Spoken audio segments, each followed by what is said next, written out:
So, if right now you move your personal attention, so it's like you move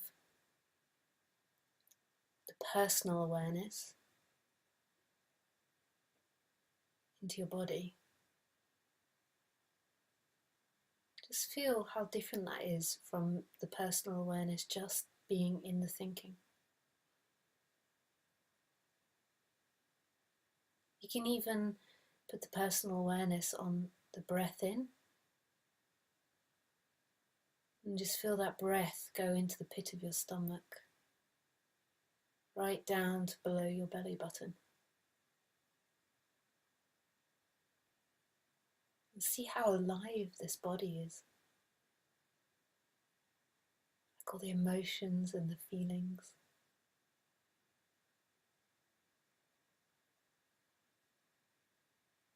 Now, to me, personal awareness isn't the big consciousness or big awareness, it's the personal awareness of like the small camera. So you can put your attention on the outside, you can put it on the computer, you can put the attention on my voice, but notice you can also put the attention on something happening outside. You can put it on what you're sitting on, your dog or your cat. You can put it into your hands. So you can put it in the external world and the internal world. You can put it in your breath. You can put it on your nose, on the tip of your toe. And most of the time, our personal awareness as humans, especially in Western society, is on thinking. So most of the time, the personal awareness does go out into the world, but it's often in thinking, even prior to going out in the world. It's still focused on the interpretation of what's happening out there. Before you get into this subject, you're not even aware that you think. I'm sure I've told you this lots of times, but I remember I did this talk. I did this talk to people in my mum's carers group, and I started saying, this is a thought, this is a thought, and they had no concept or awareness that they were thinking.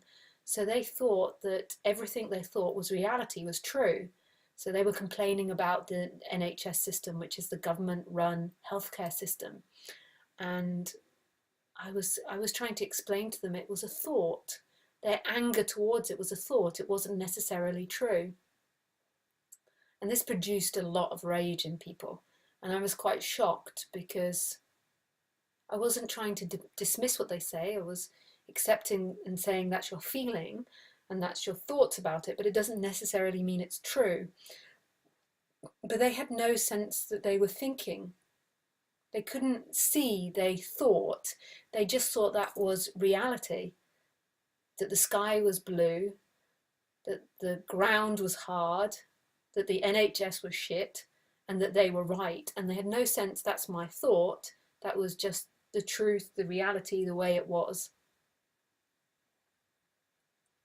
And then when you begin to get into this subject, you begin to see that you think, and that what you think colours your world. And your words colour your world. So your words, we superimpose our words onto everything. Like, we think for fact that a dog is a dog, but the word dog is something we've made up as a society and agreed upon, and we all call the dog a dog. Whereas actually everything is wordless, everything is mystery. But as humans, we've made all these sounds and we've given everything meaning, which is beautiful. I'm so glad we did that and that we can talk. But it doesn't mean that our meanings and our words is our reality. In fact, they're far from it. They're a tool, and we think in a particular way as humans. And that is in no way reality. And we can have positive thinking and we can have negative thinking. And both are relevant, but negative thinking can be more painful. And I think that a lot of people are often stuck in negative thinking, which is quite painful. So they're stuck in a lot of doom, a lot of gloom, a lot of worry and anxiety and prejudice and hatred. And then there's other people in society that have quite a positive outlook, and that's a lot more pleasurable. So they think things will work out, they think things are going their way, they feel like they can achieve their goals. They think this is a friendly universe.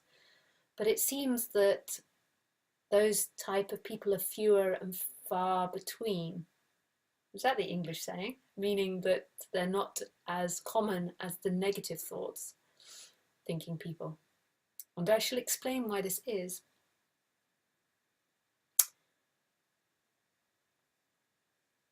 The reason, there's a few reasons to it. First off is society and conditioning and TV, and that our society and TV and conditioning tends to be more negative.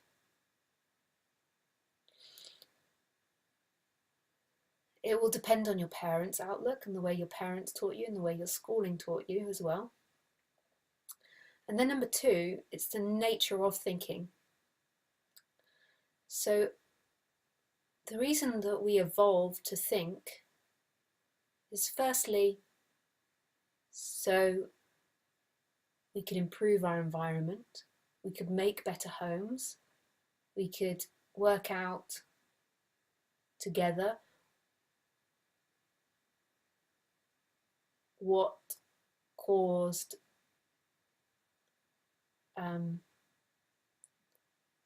bad survival, but we maybe wouldn't name it like that.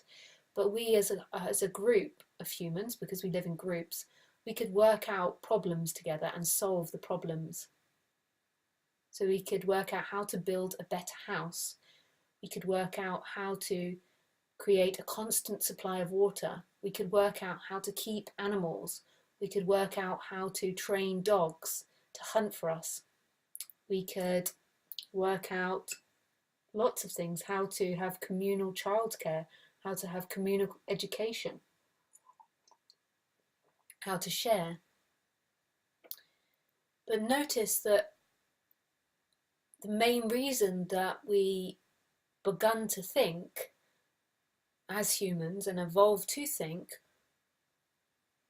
was to fix problems and to overcome obstacles. Now that's inherently positive.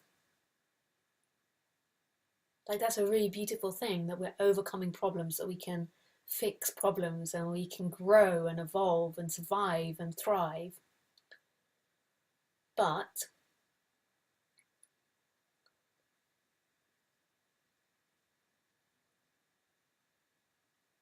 if all our personal awareness is in thinking, and if our thinking believes that we are a thought, that we are something found in thought, that who we are is found in what we think, then our self-image is going to be a problem to solve. Our person, our life, our happiness, our relationships, when we think about them and put too much thinking on them, it's always going to be about solving problems.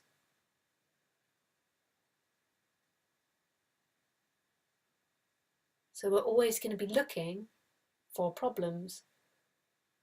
That's the way our brain works, is we look for problems and we fix it, which is inherently positive, but you can understand how that can go negative as a society, because we begin to believe we're the problem, the other's the problem, which we can always be improved, the other can always be improved. But there is a negative way of doing that and the positive way, and it seems to be that our society has got into the more negative way, rather than seeing it as possibility to evolve and grow and thrive. We tend to think we're guilty, we're bad, we did something wrong, the other's guilty, the other's bad, the other did something wrong, our society's guilty, bad, did something wrong. And these types of thought have a physical effect on the body. This type of negative thinking will make you tired, lack of energy, lack of motivation, depressive, grumpy, and experience a lot of pain. Because when you think something, so say if you think you're guilty or bad, your body feels it as well. And then you're walking around in a society which is kind of in some bizarre way thriving off people having problems. So our advertising is like, there's something incomplete about you, here, buy this and you'll be complete. But it's the nature of humans. It's the nature of the way we think. But there's different ways in which we can think. We can use our thinking, which is problem solving, in order to help us grow and thrive. Or we can use it as a way to beat ourselves up and beat society up and beat others up. Not physically, but mentally. And it seems that a lot of people have gone into the negative way rather than the positive way.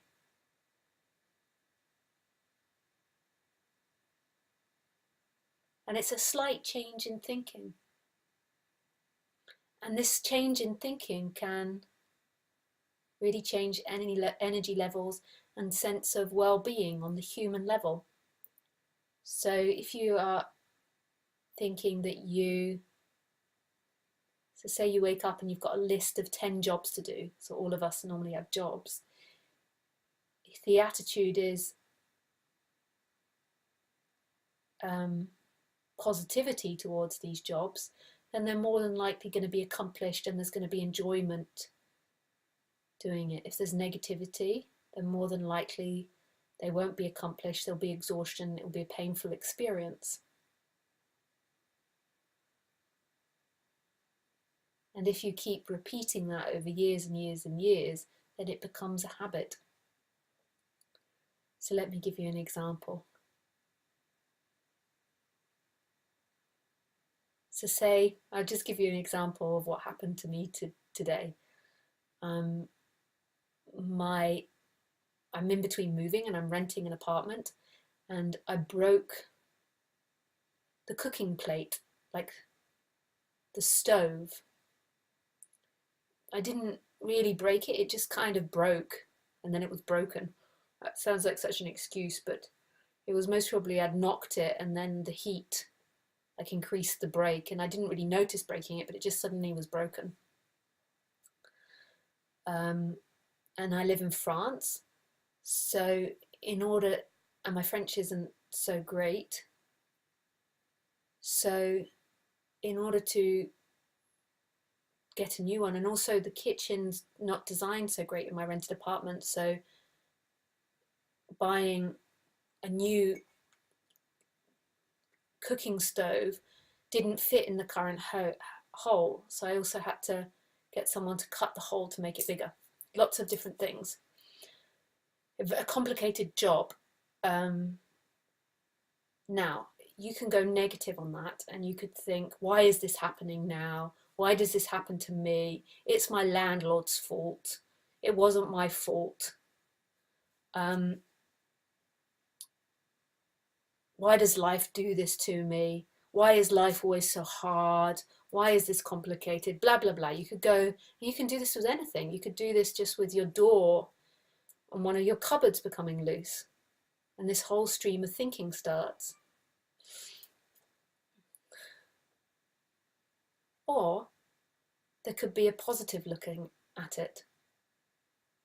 So that's not, because of my lack of French, accomplishing jobs can take more time. But rather than focusing on that, you focus on that you can do this, that my friend who's taking over the apartment will have a better stove. It will be easier to cook on. It will look better. And it's an easy job to do, and actually turned out to just be a 10-minute job. My other friend who speaks French was really close by. He came and made a couple of phone calls, and then I had someone coming Saturday morning, and it was like boom, boom, boom. A job that could have been complicated and could have been very difficult and taken lots of time ended up being 10 minutes. Now, if you have the negative attitude on anything that happens in your life, you're going to feel exhausted, you're going to feel tired, you're going to feel all these painful experiences. But if you see everything as a way of helping you, and you interpret it as positive, because who cares at the end of the day whether it's negative or positive? Like, it doesn't, like, what we kind of do as humans is we just kind of keep like plodding along and fixing things break, things, and we do all these kind of little things, and we look at everything as meaningful, and everything as not meaningful as in like the meaning of life, but meaningful as in like it's meaningful because it's happening, and that's the divine, and if that's meant to break now, that's exactly what's meant to happen, and that is the will of the divine. It's not against you in any way. And if every situation, if there begins to be a change that every situation is interpreted as positive, because who knows what all of that leads to? Who knows whether something's inherently good or bad? So why not experience more pleasure and have a pleasurable story? I remember when I first went and lived with my teacher in the forest. This is a long time ago now. I came from England, and England tends to be a very negative mentality. Like, I remember one time coming back into England. I hadn't been to England for a couple of years. I spent a lot of my adult life living outside of England, and and the first sign I saw when I came through to customs to hand my passport in was not "Welcome to the UK, welcome to Britain, or welcome to England." For those of you, I know that for those of you that I'm English, I'm Scottish English, and I'm also British. We have lots of countries in Britain. Like some people, that's very obvious too, but some people that live outside of Europe don't know that. So sometimes I call myself British or English or UK. We have lots of names.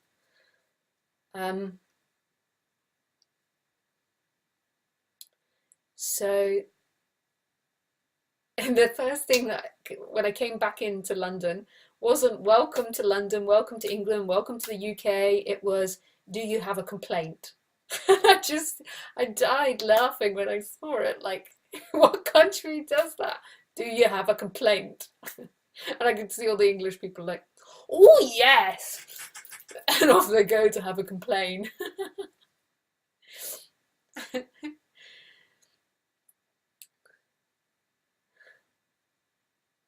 So, yeah, so when I went to live with my teacher in Australia, he was very positive. Now, I remember thinking at the time that he was a little bit fake or in denial, or he didn't really understand what life was like. I thought it was like a flaw in him. But then after watching him, I realized how much it served him. Like, every situation he interpreted as positive. He could lose his wallet, his house could blow up, there could be a mass apocalypse or something, and his brain would interpret it as positive, as the divine law that this had to happen. It was a positive thing. And I realized that, I was there with all my negativity and my angry thoughts and my blaming and my guilt thoughts, and there he was. Even if to me it was a little bit simple or stupid at the time, I thought that, or a little fake, he was so much happier than anyone I'd ever met before.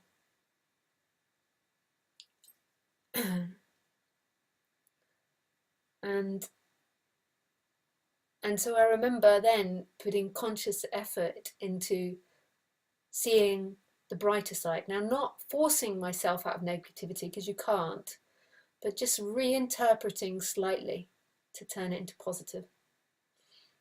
Now, I don't mean being fake, because if you're being really negative and hateful, then be honest and acknowledge that, because first of all, you have to acknowledge it and you have to see it. You have to see this stuff, because sometimes people are really fake, and then you've got to go through a phase of admitting your dark stuff and your negative stuff. And then once you've admitted it and you know your responses and you see your responses to stuff, then you can begin to encourage positivity. And not by telling yourself off, not by being guilty, by just slightly spinning it differently. Like if you smash a cup, that's like, oh great, I can buy a new cup.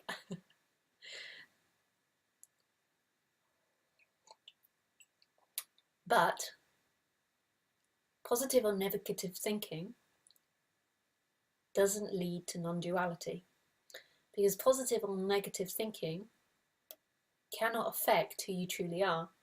It's something that happens in the body, mind, and I do believe now, after working with people, that if the body mind has lots of suffering, so if it's in lots of negativity, then there's a lot of attention on thinking and trying to work it out and in the brain. So if you're experiencing lots of pain, which is produced by very negative thinking, you're trying your best not to feel the pain that's in your body. So therefore your focus is solely on your thoughts, and then your thoughts become more and more rapid. And your thoughts will always be time-based, so you're desperately trying to run in time. And I do notice from working with people that that has to settle to an extent to hear another possibility. Like if it's really dense, then all the attention's there. And then there can be this relaxing.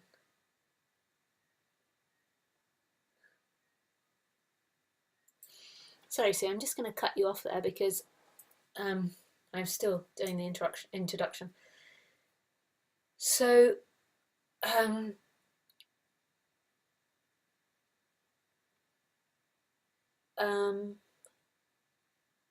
so I think it does have to relax a bit. And somebody can become 3 even if they've got negative thinking, but it's going to be a more pleasurable body if you've got more positive outlook. But it does need to relax. When it's really suffering, then your focus is so much on time that this cannot be heard. So you've got this mind that thinks, you've got this personal attention that can put the attention on the mind, on the thinking mind, and on the body. And all of that's happening inside the body, we will say. I mean, you can break that down even more, but let's just say for now it's all happening inside the body. But there is another factor to it all, because that body and that movement of attention isn't actually experiencing itself. It's being experienced. So if a thought pops up now, you'll notice that there's something that's conscious of it. If a feeling arises, there is something that's conscious of it. And the movement of attention, inside or outside, there is something that's conscious of it. We think that we are alive, and that thinking and that personal awareness and the consciousness are one thing, and they're inside the body, and the I am. And that's who you are, and it's like a bundle of stuff. But you might begin to see that actually the consciousness is conscious of all of that happening. So your thinking appears, your feelings appear, and there's something that's conscious of that. And that consciousness isn't inside the body.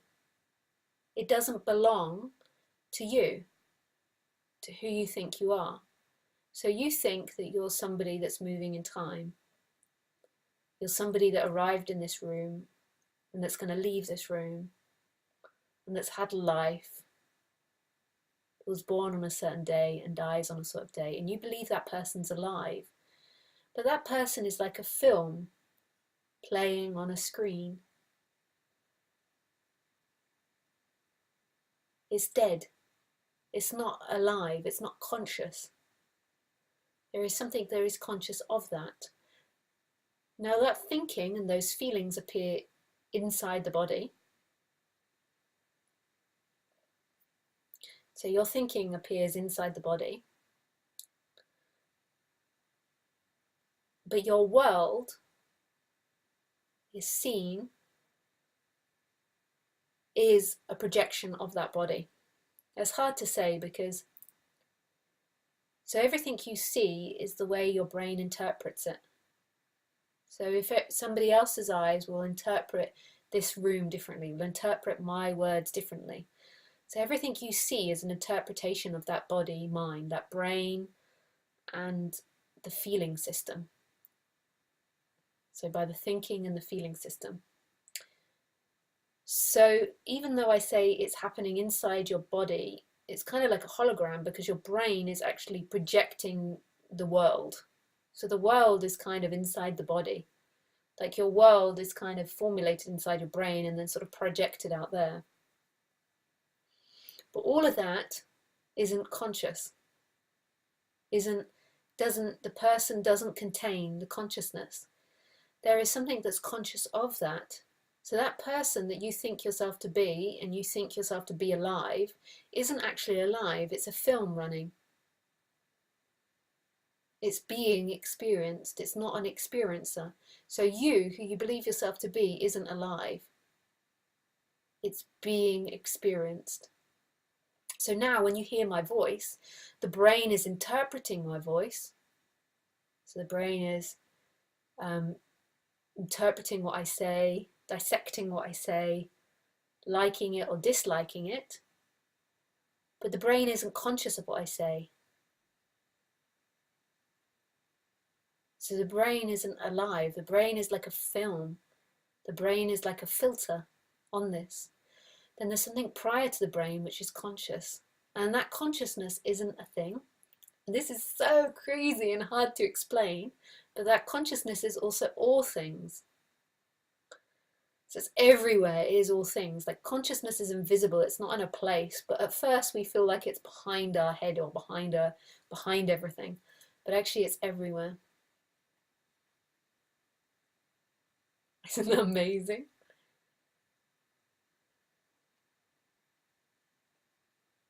And we're always so confused because we think we're going to get enlightened. So we think like if we're more positive or we get rid of our conditioning, we'll become enlightened.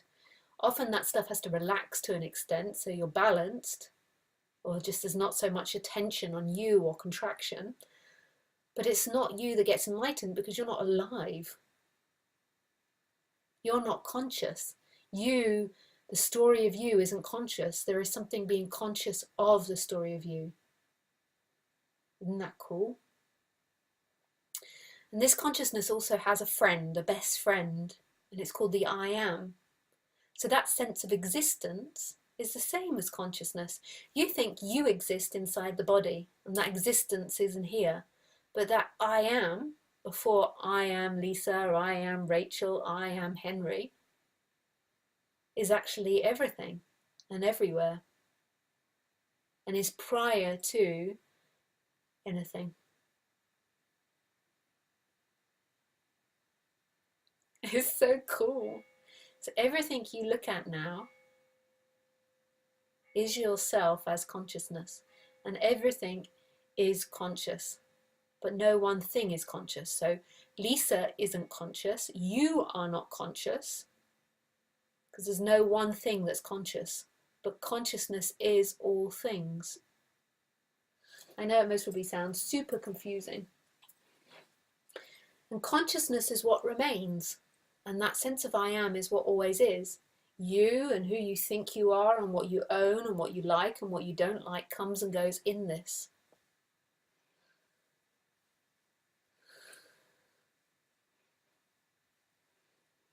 And the person is looking everywhere for this. This is why the person gets so tied up, because this is freedom. Remembering this is freedom. It's love. And the person, when it becomes totally cut off from who it truly is, when it really believes it's this limited entity and it's moving in time, it looks everywhere in time for love, and it will never find it. It's that which is looking. It's that which is experiencing this. It's that which is always present. It's not found in something. It's not found in your holiday, in your work, in your lover. It doesn't mean don't do all those things. All those things are what we do as human, but they're not going to give you what you're looking for. What you're truly looking for is presence. And some people, when there's already a tendency towards a more depressive, negative outlook, some people say, well, life is pointless and meaningless, so why should I do anything? And that's totally not what's being said here. As this begins to be remembered, then everything is meaningful, because everything is an expression of that divine energy. So going on the holiday, sitting, listening to this, sitting on the toilet, riding your bike, all of it is meaningful, because that is what life is expressing. It's just that before you were looking for love in all things, and the remembering of this reminds you that love is all things, and that you can't own love.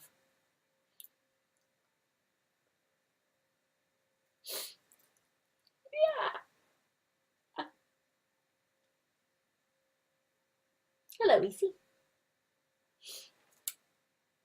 Ici in French means there. Ici. Ici. Ici. You there or here? It can mean here as well. So Ici, her name's Khaleesi, but I call her Ici. So Ici is neither there or here. Or is she here or there?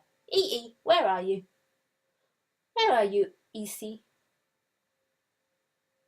Où sont ici? No. Où sont-vous? Où sont-vous? Where are you, I think. Où sont-vous? Où sont-vous? Où sont-vous ici? Où sont-vous? I don't know if that's right. The right French. Où sont-vous?